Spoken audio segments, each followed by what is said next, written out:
This kid needs a beat down. Like, let me take him around the corner and then I'll bring him back. There's nothing you can do to control him.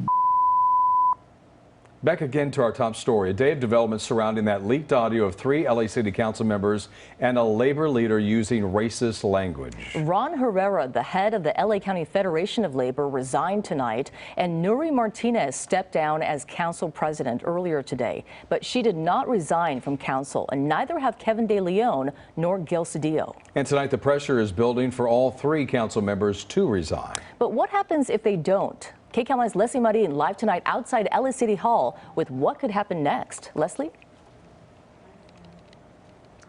Susie, Jeff, I will tell you the experts we spoke to say the simplest answer is for these council members to step down. But like you guys said, mounting pressure for them to resign right now on the steps of City Hall. We're here. This is a press conference and a unity vigil being held by council member Corinne Price. And you know what? They actually started this event with a typical Oaxacan band. And I think we're going to show you who's on the podium right now. We have a host of politicians here right now. Speaking is Assemblywoman Carrillo there. And there have been, Corinne Price, the council member, has also been on that podium again calling for these council members heard in that recording with that hateful language to step down. The hate speech, the racist talk. You know, the right thing and the honorable thing to do is to resign. Mitch O'Farrell and Monica Rodriguez are just some of the council members calling on Nury Martinez, Kevin De Leon, and Gil Cedillo to resign from their seats. Martinez has already resigned from her position as council president. We spoke with political expert Jessica Levinson. I think what she's hoping is that taking this concrete step will stem the ties for her to step down completely. Having said that, it doesn't appear that the tide is turning that way. It appears that people are saying she simply should not be a public servant. In this case, there are a few options as to what can happen next. The first, and according to Levinson, maybe the quickest, is for the members to resign.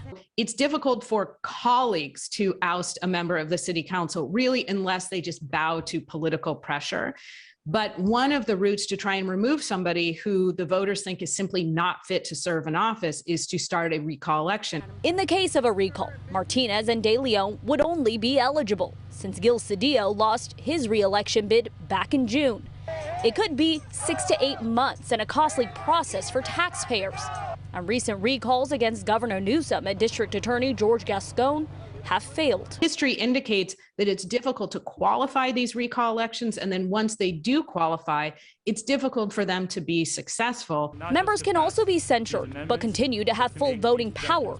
In some cases, council members could be suspended from office and stripped of their voting powers, salaries, and benefits, like in the case of Mark Ridley Thomas, who is facing corruption and bribery charges.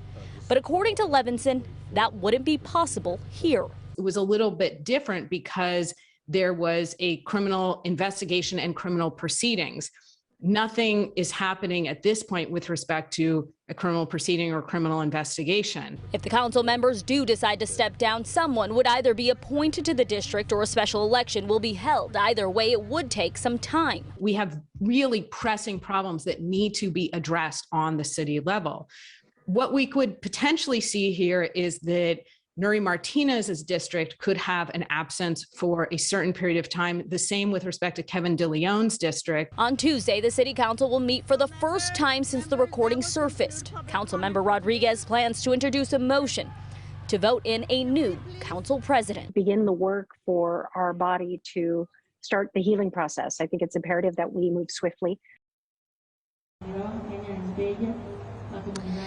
And we can expect a lot to unfold in the next 24 hours. I spoke to Councilmember Price earlier tonight, who told me he hopes that these members will step down come tomorrow. Of course, tomorrow is the first city council meeting since those remarks surfaced. Will be held here at City Hall at 10 a.m. Reporting live, Lesley Marin, KCAL 9 News. We'll see what happens then, Lesley. Thank you. Well, of course, you can stay with KCAL 9, KCAL9.com, and streaming on CBS News Los Angeles for the very latest reaction and the fallout from those incendiary and racist comments made by LA City Council members Nury Martinez, Kevin De Leon, and Gil Cedillo.